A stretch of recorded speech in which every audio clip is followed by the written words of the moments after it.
Did we lose him? We live! What's going on, everyone? It's the Niskel. Welcome back to Resident Evil 2. In the last episode, we lost Leon and met with the main boss of Resident Evil 2, Mr. X. The guy that never dies and will always follow us. We won't see him for a while, but just know that he's out there somewhere. And I knew there was a reason I kept these green herbs out here. Now that the fire has been put out from the helicopter, there is one room that we can actually go in, and I can't believe I didn't go back there first. I guess I wanted to get some health while I was out here, which is probably a good option, because I want to try to get through this game without first aid sprays. Believe it or not, using first aid sprays, which is a fully healing item, which, funnily enough, does not cure poison, you actually help your rank at the end of the game by not using first aid sprays. And pro tip, you don't have to kill the lickers. As soon as Mr. X shows up, they're gone. Oh my gosh, this place is a wreck. And we can't even go through here. And now we really need to figure out how to get through here. And I love how Claire's first thought is, well, I guess we gotta blow up the wall. Okay, Miss Redfield, I see how you work. Got an explosive personality. But Tish, I'm getting out of here. And here we have, wow, that's a lot of fancy artwork. Police chief's been stocking up on his fancy artwork. Wonder where he's getting the money for this. Here's some insider deals. Let's see, got a place for some sort of gem. And the blue key card. Or blue card key. God, I can't read. This belongs to the hall, so we can unlock the hall electronic doors. Now, right here, it's a specific event. If I walk forward just a couple more steps... Oh, look at that! It's a licker! Wow, I didn't see that coming, except I did. Yeah, sometimes you'll see events, not exactly events, but parts of the game where nothing's happening, and the camera angle sets you up for something that's going to happen, but you need to walk forward like one step, and then boom, it happens. It's kind of like an expected pop scare, as much as a contradiction that is. And I forgot to mention last time that whenever you hear this music, you will have entered a safe room. A safe room is a place with no enemies, so you don't have to worry about zombies, Mr. X, anything like that. Something cool, though, is there will always be music in a safe room, there will always be an item box in a safe room, but there will not always be a safe room with an item box. So sometimes we'll see some rooms that have item boxes that are not particularly safe. And most of the time in Resident Evil games, if there is a box where you can put your stuff, normally you're safe there, but not so in Scenario B. And this is kind of a drastic change. It took like 4 episodes in Leon A to get to this point, but nope, 2nd episode and we can already get down to the 1st floor. And there are a lot of zombies over here. So while I take the time to kill all these guys, did you know that Claire was not in the original cut of this game? Yeah, she was replaced with a completely different character, Elza Walker. A motorcycle enthusiast, as it were. She's a college student, and she, always riding her motorcycle. They changed it to Claire to make it more, I guess, tied in with the first game, because they wanted it to, like, here's the first game with Chris Redfield, maybe we should make the main character, one of the main characters, his sister. Just have a closer tie with the first game.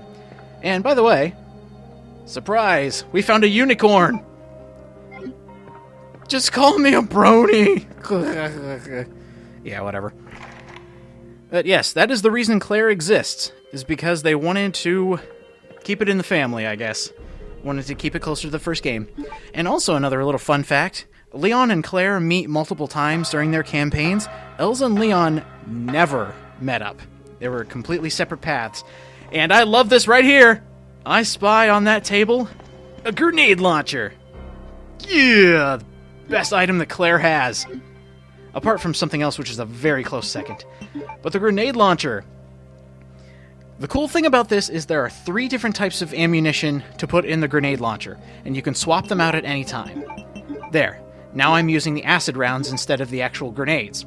Acid rounds are the most powerful against pretty much anything. The acid rounds are amazing, and they have really good range. It's just a straight shot forward. The grenade rounds shoot in kind of like a triangle shot, and it's good if you want to do a lot of crowd clearing, but not good for enemies that are far away. And there we go. We have unlocked the electronic doors, and that right there is new. Originally, in the A scenarios, since you could never get up to the library at this point, they added an electronic door so you don't skip ahead more than they want you to. Kind of a, little kick in the kneecap from the developer saying, hey, you're not getting farther without this. Looks like the statue is awaiting the beautiful unicorn. By Celestia, here. Give me what I want. Those glorious CGI graphics. And we get the first of 4 precinct keys. The spade key. Oh, wait, sorry, it's the precinct key. I need to look at it closer. I need to closely examine it, as Leon would. Just stick it right up to my eye and find out that it's in the shape of a spade. Excellent. Another cool thing about the grenade launcher, while we're going in here, and I will be showing off how to fire it, because the grenades have a weird shot. Yeah, see, it kind of goes in a triangle, and it also points down, which is very peculiar. And I thought I could aim on that guy. But the cool thing about the grenade launcher is, if you find more ammo for it, you can automatically reload it into the grenade launcher. You can have as many bullets, or any rounds, as many rounds as you can in the grenade launcher at once of the same type. So if I had like 50 acid rounds, I could have them all in the grenade launcher at once. It really saves on space, which is why I like it so much. And we have a small drawer here. Thankfully, Claire can open it. And here we have a first aid spray. Or as the text put it, F-aid spray. An F-and-aid spray. It helps. Like I said, fully healing item, but I'm not going to be using it. I'm going to try not to use it, actually, just so I can help my rank. And the acid rounds I want to keep, because those are very valuable. I've got enough ammo for now to go against any zombies. This text file is very important. This text right here, not important. The text on the other page, 2236, is the exact same combination as the A scenario, so if you can make it to the main police hub, the information room, I guess you would say, in the police station, you'll be able to open up the safe. And those zombies right there, if you ever wanted to know if a zombie was dead and dead for good, look for the pool of blood behind, or underneath them.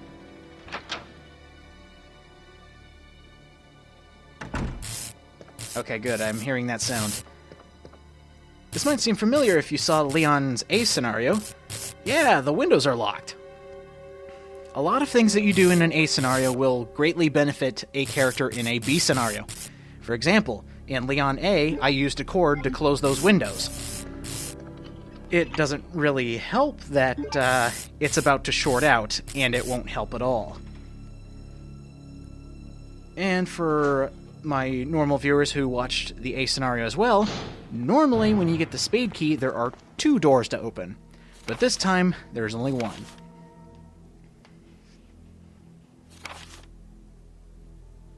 Oh, did you catch the bad guy? C4? Oh, and an infrared scope.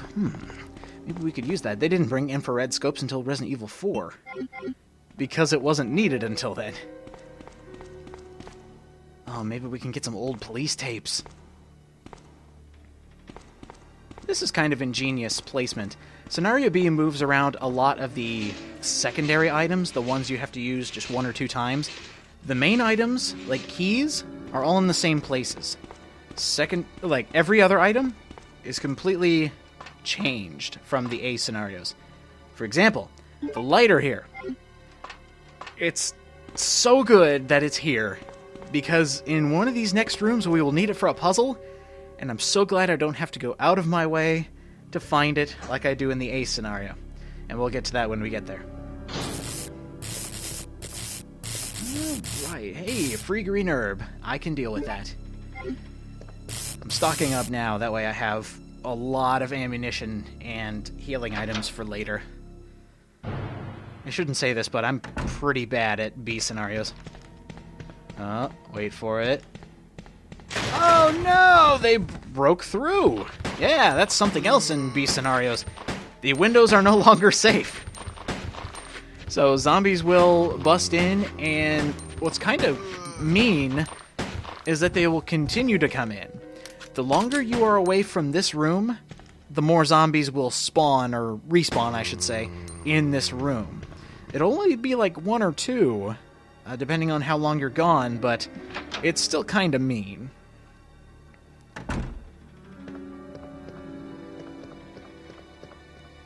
I could never use those kinds of desks. Actual desk part was always so small, I could never write on them. Just because I like to bend my arm too much to write. I'm like a child that's way too big for his seat for those kinds of desks. I love how they go straight to the notion of zombies. It's like, the dead walk? Zombies! That's the only explanation! Ooh, looks like the weapon cache couldn't be gotten to in time.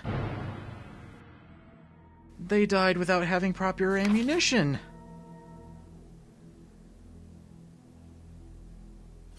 Captain's log. The zombies. They were everywhere. Kinda reminds me of... Oh, which one was it? Was it Dawn of the Dead or Day of the Dead? Where they hold up in the shopping mall, and the guy across the street is in the weapon shop, and he's like picking off zombies every now and again. That movie was okay. I think it was Day of the Dead. I'll look it up later. It's not that important, but I just thought it was cool. And then Dead Rising had to claim, no, we did not copy off this. Trust us. Alright, so here we have our first puzzle. Sacrifice to the Hellfire. You have to put yourself in the fireplace and... Nah, I'm kidding. You just have to light the fireplace. And somehow, in that beautiful hole there, out comes a gem. And surprisingly, it's not like scalding hot from the fire, so Claire's lucky if anything else. There were also 30 handgun bullets. I didn't properly explain it, but there were hidden handgun bullets back there. This is kind of why I'm bringing up the catchphrase, check everywhere, because the way the game is designed, there's a lot of places out of your eyesight where they hide ammo, and only for the people who are like constantly tapping A, those are the people who will find it. So be sure to check everywhere. If it looks suspicious, chances are there's something there. If it doesn't, there might be something there. And speaking of something that's supposed to be there are supposed to be a lot of zombies in here, but there aren't. And also, since I have not picked up a police station map, it just shows the outline. It doesn't actually show specific doors. Let's see, just to save space, I'll combine that. And we're right outside a save room, so really I should save these. I would suggest for Scenario B to save as many single green herbs as you can and not to mix them all like I am, so I'm setting a bad example right off the bat. But there will be certain herbs that you can mix with greens to make different concoctions to make them better. So I will keep these, keep them safe, and I don't need the lighter for now, and I don't need that red jewel. So, back here is a dark room. We can develop film here, and there is some film that is only available in Scenario B that is Film C. We'll be getting that a lot later, but just know that the reason I didn't show off the third film in Scenario A is because I couldn't get it. It was only in here. That room also has some other significance, but we'll get to that in some bonuses. Yeah. And I suppose since we're in this general area, we'll tackle one more puzzle and then we'll call it an episode. I can't really call this a puzzle, but it is what it is. It's really cool how that door connects to another part of the police station. And back here, hidden handgun bullets. Okay, so I mentioned in the first playthrough that Resident Evil 2 is not known for its puzzles. I wonder what we have to do. I kind of feel sorry for Resident Evil 2. It kind of got the shaft when it comes to puzzles because they are not hard. Resident Evil 3 gets some really hard puzzles. And I like that game, but man, it hurts my brain to do Resident Evil 3's puzzles. I guess I should bring up another fact that while Resident Evil 2 was being developed, it had kind of a not as clean, not as fancy look. In fact, they had to redo the entirety of Resident Evil 2 right before it was done, and they changed the backgrounds to make it more artistic, and it kind of, pops out and makes it look nice. And I would have to agree, it does look really nice. It's kind of like ye old art, with the stained glass windows, a bunch of sculptures everywhere, nice bricks. I really like it. But after defeating that difficult puzzle, we have the second red jewel. So that first room we were at with the blue card key, that's where we need to take those. I'll be sure to make a quick round to that later, but there's tons more stuff we can be doing right now. Go ahead and drop this off. I'm going to rearrange my items just to refresh my memory on what's coming up, and just so I'm ready for it. And I think that's all we are going to do here. We managed to get a lot of key items. We actually got a key and have used it in its entirety. So I think we are going to call it quits here.